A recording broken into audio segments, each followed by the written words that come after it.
Hi hello friends, welcome back to my channel. ಎಲ್ಲರೂ ಹೇಗಿದ್ದೀರಾ? Super ಆಗಿದ್ದೀರಾ ಅಂತ ತಿಳ್ಕೊತೀನಿ. ನಾನು ಕೂಡ ಸೂಪರ್ ಆಗಿದ್ದೀನಿ. ಗೃಹಲಕ್ಷ್ಮಿ ಯೋಜನೆಯ 11ನೇ ಕಂತಿನ ಹಣ ಬರೋದಿಲ್ವಾ ಅಂತ ಕೇಳಿದಂತಹ ಪ್ರಶ್ನೆಗೆ ನಮ್ಮ ಮಹಿಳಾ ಹಾಗೂ ಮಕ್ಕಳ ಅಭಿವೃದ್ಧಿ ಕಲ್ಯಾಣ ಇಲಾಖೆ ಸಚಿವೆ ಆಗಿರುವಂತಹ ಲಕ್ಷ್ಮಿ ಹೆಬ್ಬಾಳ್ಕರ್ ಅವರು ಏನು ಒಂದು ಉತ್ತರವನ್ನು ನೀಡಿದ್ದಾರೆ ಅನ್ನೋದ್ರ ಬಗ್ಗೆ ಕಂಪ್ಲೀಟ್ ಮಾಹಿತಿಯನ್ನು ತಿಳಿಸ್ಕೊಡ್ತೀನಿ. ಜೊತೆಗೆ ನಮ್ಮ ಪುರುಷರು ಏನಿದ್ದಾರೆ, ಸೊ ಅವರು ಸೇರಿದಂತೆ ಮಕ್ಕಳಾಗಿರ್ಬೋದು, ಲೇಡೀಸ್ ಆಗಿರ್ಬೋದು, ಪುರುಷರಾಗಿರ್ಬೋದು, ಪ್ರಯಾಣ ಮಾಡುವಂತಹ ಎಲ್ಲ ಪ್ರಯಾಣಿಕರಿಗೂ ಕೂಡ ಸಾರಿಗೆ ಇಲಾಖೆ ಕಡೆಯಿಂದ ಭರ್ಜರಿ ಗುಡ್ ನ್ಯೂಸ್ ಬಂದಿದೆ ಅಂತಲೇ ಹೇಳ್ಬೋದು. ಸೊ ಈ ಒಂದು ಎರಡು ಹೊಸ ಅಪ್ಡೇಟ್ಗಳನ್ನು ನಿಮಗಾಗಿ ತಿಳಿಸ್ಕೊಡ್ತಾ ಇದ್ದೀವಿ. ಸೊ ವಿಡಿಯೋನ ಎಲ್ಲೂ ಕೂಡ ಸ್ಕಿಪ್ ಮಾಡದೆ ಕೊನೆವರೆಗೂ ಕೂಡ ವಾಚ್ ಮಾಡಿ. ಜೊತೆಗೆ ಈ ಒಂದು ಮಾಹಿತಿಯನ್ನು ಆದಷ್ಟು ಶೇರ್ ಮಾಡಿ. ಬನ್ನಿ ಫ್ರೆಂಡ್ಸ್, ವಿಡಿಯೋನ ಸ್ಟಾರ್ಟ್ ಮಾಡೋಣ. ಸ್ಟಾರ್ಟ್ ಮಾಡೋದಕ್ಕಿಂತ ಮುಂಚೆ ನೀವೇನಾದರೂ ಹೊಸದಾಗಿ ನಮ್ಮ ಚಾನಲ್ನ ನೋಡ್ತಾ ಇದ್ದರೆ ಸೊ ಪ್ಲೀಸ್ ಬೇಗ ಸಬ್ಸ್ಕ್ರೈಬ್ ಮಾಡ್ಕೊಳ್ಳಿ. ಜೊತೆಗೆ ಪಕ್ಕದಲ್ಲಿ ಕಾಣ್ತಿರುವಂಥ ಒಂದು ಬೆಲ್ ಐಕನ್ನ ಕ್ಲಿಕ್ ಮಾಡಿ. ದೆನ್ ಆಲ್ ಅನ್ನೋ ಆಪ್ಷನ್ ಮೇಲೆ ಕ್ಲಿಕ್ ಮಾಡಿದ್ರೆ ನಾನು ಹಾಕೋ ಪ್ರತಿಯೊಂದು ಹೊಸ ವಿಡಿಯೋದು ನೋಟಿಫಿಕೇಶನ್ ಎಲ್ಲರಿಗಿಂತ ಮೊದಲು ನಿಮಗೆ ರೀಚ್ ಆಗುತ್ತೆ. ಸೊ ಎಲ್ಲರಿಗಿಂತ ಮೊದಲು ವಿಡಿಯೋನ ನೀವೇ ನೋಡ್ಬೋದು. ಒಂದು ವೇಳೆ ಏನಾದರೂ ಫೇಸ್ಬುಕ್ ಪೇಜಲ್ಲಿ ವಿಸಿಟ್ ಮಾಡ್ತಿದ್ರೆ ಸೊ ಅಲ್ಲೂ ಕೂಡ ಫಾಲೋ ಮಾಡಿ, ಲೈಕ್ ಮಾಡಿ, ಕಮೆಂಟ್ ಮಾಡಿ, ಶೇರ್ ಮಾಡಿ, ಜೊತೆಗೆ ಸಪೋರ್ಟ್ ಮಾಡಿ ಅಂತ ಹೇಳೋದಕ್ಕೆ ಇಷ್ಟಪಡ್ತೀನಿ. ಎಸ್ ಫ್ರೆಂಡ್ಸ್, ನಿನ್ನೆ ತಾನೇ ನಾನು ಒಂದು ವಿಡಿಯೋನ ಹಾಕಿದ್ದೆ.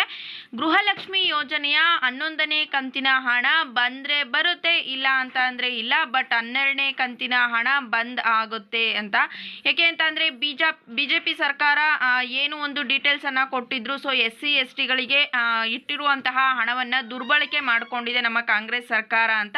ಅದ್ರ ಬಗ್ಗೆ ಯಾವ್ಯಾವ ಯೋಜನೆಗೆ ಎಷ್ಟೆಷ್ಟು ಹಣವನ್ನು ದುರ್ಬಳಕೆ ಮಾಡಿದ್ದಾರೆ ಅನ್ನೋದ್ರ ಬಗ್ಗೆ ಕಂಪ್ಲೀಟ್ ಮಾಹಿತಿಯನ್ನು ತಿಳಿಸ್ಕೊಟ್ಟಿದ್ದೆ. ಬಟ್ ಇವಾಗ ಏನು ಲಕ್ಷ್ಮಿ ಹೆಬ್ಬಾಳ್ಕರ್ ಅವ್ರಿಗೆ ಮಾಧ್ಯಮ ವೃಂದದವರು ಏನೋ ಒಂದು ಪ್ರಶ್ನೆಯನ್ನು ಕೇಳಿದ್ರು. ಸೊ ಗೃಹಲಕ್ಷ್ಮಿ ಯೋಜನೆಯ ಹಣವ ಇನ್ನು ಬರುತ್ತಾ ಅಥವಾ ಕ್ಯಾನ್ಸಲ್ ಮಾಡ್ತೀರಾ ಅನ್ನೋದ್ರ ಬಗ್ಗೆ ಕೇಳಿದ್ರು. ಸೊ ಅದಕ್ಕೆ ನಮ್ಮ ಲಕ್ಷ್ಮಿ ಹೆಬ್ಬಾಳ್ಕರ್ ಅವರು ಏನು ತಿಳಿಸ್ಕೊಟ್ಟಿದ್ದಾರೆ ಅಂತ ಅಂದರೆ, ನಾವು ಮೇ 5ನೇ ತಾರೀಕಿಗೆ ಒಂದು 10ನೇ ಕಂತಿನ ಹಣ ಟ್ರಾನ್ಸ್ಫರ್ ಮಾಡೋದನ್ನು ಸ್ಟಾಪ್ ಮಾಡಿದ್ವಿ. ಬಟ್ ಜೂನ್ ಜುಲೈ ತಿಂಗಳ ಹಣವನ್ನು ನಾವು ಕಳಿಸ್ಬೇಕಾಗಿದೆ. ಸೊ ಆಲ್ರೆಡಿ 11ನೇ ಕಂತಿನ ಹಣವನ್ನು ಬಿಡುಗಡೆ ಮಾಡಿದ್ದೀವಿ. BJP ಸರ್ಕಾರ ಏನು ದುರ್ಬಳಕೆ ಮಾಡ್ಕೊಂಡಿದ್ದಾರೆ SC/STಗೆ ಇಟ್ಟಿರುವಂತಹ ಹಣವನ್ನು ಅಂತ ಹೇಳ್ತಿದ್ದಾರೆ. ಸೊ ಅವರೇನು ಅದನ್ನು ದುರ್ಬಳಕೆನೇ ಮಾಡ್ಕೊಂಡಿಲ್ವಾ? ಹಾಗಿದ್ರೆ ನಾವು ಮಾತ್ರ ಬಳಕೆನ ಮಾಡ್ಕೊಂಡಿರೋದಾ? ಸೊ ನಮ್ಮ ಸರ್ಕಾರದಲ್ಲಿ ಹಾಗಿದ್ರೆ ನಾವು SC/ST ಅವ್ರಿಗೆ ಫಲಾನುಭವಿಗಳು ಏನಿದ್ದಾರೆ, ಗೃಹಲಕ್ಷ್ಮಿ ಅವರು SC/ST ಫಲಾನುಭವಿಗಳು, ಅವ್ರಿಗೂ ಕೂಡ ಹಣವನ್ನು ಹಾಕಿದ್ದೀವಿ. ಇಲ್ಲಿ ಮೇಯ್ನ್ ಬಂದ್ಬಿಟ್ಟು 11ನೇ ಕಂತಿನ ಹಣ ಆಲ್ರೆಡಿ SC/ST ಫಲಾನುಭವಿಗಳಿಗೆ ಜಮಾ ಆಗಿದೆ ಅಂತ ತಿಳಿಸ್ಕೊಟ್ರು. ಮೊನ್ನೆ ಏನಂತ ಹೇಳಿದ್ರು, 40% ಫಲಾನುಭವಿಗಳಿಗೆ ಹಣ ಬಿಡುಗಡೆ ಆಗಿದೆ ಅಂತ ಹೇಳಿದ್ರು. ಹಾಗಿದ್ರೆ 40% ಫಲಾನುಭವಿಗಳು ಕೇವಲ SC/ST ಅವರೇ ಇದ್ದಾರಾ? ಅಥವಾ SC/ST ಅವ್ರಿಗೆ ಬಿಡುಗಡೆ ಆಗಿದೆ ಅಂತ ಅಂದರೆ ಯಾರಾದರೂ ನೀವು SC/ST ಜನಾಂಗದವರು ಇದ್ದು ನೀವೇನಾದರೂ ಹಣವನ್ನು ಪಡೆದುಕೊಂಡಿದ್ರೆ ಸೊ ಮಿಸ್ ಮಾಡ್ದಲೇ ಈ ಒಂದು ವಿಡಿಯೋಗೆ ಕಮೆಂಟ್ ಮಾಡಿ ಅಂತ ಹೇಳೋದಕ್ಕೆ ಇಷ್ಟಪಡ್ತೀನಿ. ಸೊ ಆ ರೀತಿ ಒಂದು ಮಾಹಿತಿಯನ್ನು ನೀಡಿದ್ದಾರೆ ಅಂತಲೇ ಹೇಳ್ಬೋದು. SC/ST ಅವ್ರಿಗೆ ಆಲ್ರೆಡಿ ತಲುಪಿದೆ ಅಂತಲೂ ಕೂಡ ತಿಳಿಸ್ಕೊಟ್ಟಿದ್ದಾರೆ. ಇದು ಎಲ್ಲಿ ಅಂತ ಅಂದರೆ News18 ಕನ್ನಡ ಅನ್ನೋದು ಯಾವ ನ್ಯೂಸ್ ಚಾನಲ್ ಬರುತ್ತೆ ಅಲ್ವಾ, ಸೊ ಅಲ್ಲಿ ನಾನು ನೋಡಿದ್ದಂತಹ ಒಂದು ಮಾಹಿತಿ ಅಂತಲೇ ಹೇಳ್ಬೋದು. ಸೊ ಈ ರೀತಿಯಾಗಿ ಹಣವನ್ನು ಬಿಡುಗಡೆ ಮಾಡಿದ್ವಿ. ಜೂನ್ ಜುಲೈ ತಿಂಗಳ ಹಣವನ್ನು ಬಿಡುಗಡೆ ಮಾಡಬೇಕು. ಸೊ ಅದನ್ನು ಕೂಡ ನಾವು ಮಾಡ್ತೀವಿ ಅಂತ ತಿಳಿಸ್ಕೊಟ್ಟಿದ್ದಾರೆ. ಸೊ ನೋಡೋಣ ಕಾದು ಏನಾಗುತ್ತೆ ಅಂತ. ಸೊ ಎಲ್ಲ ಒಂದು ಬೆಲೆಗಳ ಏರಿಕೆಯನ್ನು ಮಾಡಿಕೊಂಡು 2 ತಿಂಗಳು ಗ್ಯಾಪನ್ನು ಕೊಡ್ತಾ ಇದ್ದಾರೆ. ಸೊ ಏನಾಗುತ್ತೆ, ಹಣ ಅಲ್ಲಿಂದ ಬರುವಂತಹ ಹಣವನ್ನು ಏನಾದರೂ ಇದಕ್ಕೆ ಇನ್ವೆಸ್ಟ್ ಮಾಡ್ತಾರಾ ಅಥವಾ ಬೇರೆ ಯೋಜನೆಗೆ ಇಟ್ಟಿರುವಂತಹ ಹಣವನ್ನು ಬಳಸ್ಕೊಳ್ತಾರಾ? ಸೊ ಇದ್ರ ಬಗ್ಗೆ ಇನ್ನೂ ಅತಿ ಹೆಚ್ಚು ಮಾಹಿತಿಗಳು ದಿನೇ ಬರ್ತಾ ಇರುತ್ತೆ. ಸೊ ಅದ್ರ ಬಗ್ಗೆನೂ ಕೂಡ ನೋಡೋಣ ಯಾವಾಗ ಹಣ ಬಿಡುಗಡೆ ಆಗುತ್ತೆ ಎಲ್ರಿಗೂ ಕೂಡ ಅಂತ. ಇವಾಗ ಕೊಟ್ಟಿರುವಂತಹ ಮಾಹಿತಿ ಪ್ರಕಾರ ಗೃಹಲಕ್ಷ್ಮಿ ಯೋಜನೆ ಬಂದ್ ಆಗೋದ್ರಲ್ಲಿ ಯಾವುದೇ ಡೌಟ್ ಇಲ್ಲ ಅಂತಲೇ ಅಂದ್ಕೋಬೋದು. ಯಾಕೆ ಅಂತ ಅಂದರೆ ಖಜಾನೆಯಲ್ಲಿ ದುಡ್ಡಿಲ್ಲ ಅಂತ ಅಂದರೆ ಮುಂದಿನ ದಿನಗಳಲ್ಲಿ ಯಾವ ರೀತಿ ಇವರು ಹಣವನ್ನು ಬಿಡುಗಡೆ ಮಾಡ್ತಾರೆ? ಸೊ ಇದು ಎಲ್ಲ ಜನರ ಒಂದು ಗೊಂದಲವಾದಂತಹ ಒಂದು ಪ್ರಶ್ನೆ ಅಂತಲೇ ಅನ್ಕೋಬೋದು.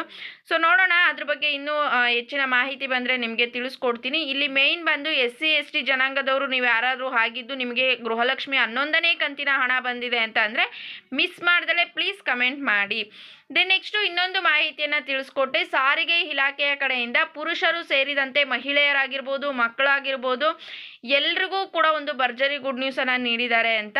ಸೊ ನಮ್ಮ ಸಾರಿಗೆ ಸಚಿವರಾಗಿರುವಂತಹ ರಾಮಲಿಂಗಾರೆಡ್ಡಿ ಅವರು ಒಂದು ಗುಡ್ ನ್ಯೂಸನ್ನು ನೀಡಿರುವಂಥದ್ದು. ಸೊ ಹಾಗಿದ್ರೆ ಏನು ಆ ಒಂದು ಗುಡ್ ನ್ಯೂಸ್ ಅಂತ ನೋಡೋದಾದರೆ, KSRTC ಆಗಿರ್ಬೋದು, BMTC ಆಗಿರ್ಬೋದು.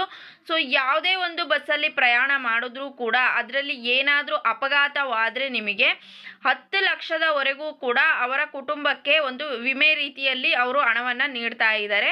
ಇದ್ರ ಜೊತೆಗೆ ಬಸ್ ಕಂಡಕ್ಟರ್ ಆಗಿರ್ಬೋದು, ಡ್ರೈವರ್ ಆಗಿರ್ಬೋದು, ಸೊ ಅವರೇನಾದರೂ ಅಪಘಾತಕ್ಕೆ ಈಡಾಗಿ ಏನಾದರೂ ತೀರ್ಕೊಂಡ್ರು ಅಂತ ಅಂದರೆ ಅವರ ಮನೆಯವರಿಗೆ 1 ಕೋಟಿವರೆಗೂ ಕೂಡ ಹಣವನ್ನು ವಿಮೆ ರೀತಿಯಲ್ಲಿ ನೀಡೋದಾಗಿ ಒಂದು ಮಾಹಿತಿಯನ್ನು ನೀಡಿದ್ದಾರೆ ಅಂತಲೇ ಹೇಳ್ಬೋದು. ಸೊ ನೋಡೋಣ, ಇದ್ರ ಬಗ್ಗೆ ಇನ್ನೂ ಅತಿ ಹೆಚ್ಚು ಮಾಹಿತಿ ಏನಾದರೂ ಕಂಡು ಬಂದಲ್ಲಿ ನಿಮಗೆ ತಿಳಿಸ್ಕೊಡ್ತೀನಿ. ಸದ್ಯಕ್ಕೆ ಸಿಕ್ಕಿರುವಂತಹ ಮಾಹಿತಿ ಪ್ರಕಾರ ಯಾರಾದರೂ ಟ್ರಾವೆಲ್ ಮಾಡುವಾಗ ನಿಮ್ಗೆ ಏನಾದರೂ ಅಪಘಾತವಾಗಿ ತೀರ್ಕೊಂಡ್ರು ಅಂತ ಅಂದರೆ ಜನರಲ್ ಆಗಿ ಹೆಂಗಸರಾಗಿರ್ಬೋದು, ಗಂಡಸರಾಗಿರ್ಬೋದು, ಸೊ ಇಂಥವ್ರಿಗೆ 10 ಲಕ್ಷ ಅಮೌಂಟನ್ನು ಕೊಡ್ತೀವಿ ಅಂತ ಹೇಳಿದ್ದಾರೆ. ಬಸ್ ಕಂಡಕ್ಟರ್ ಡ್ರೈವರ್ಗೆ 1 ಕೋಟಿವರೆಗೂ ಕೊಡ್ತೀವಿ ವಿಮೆ ಅಂತ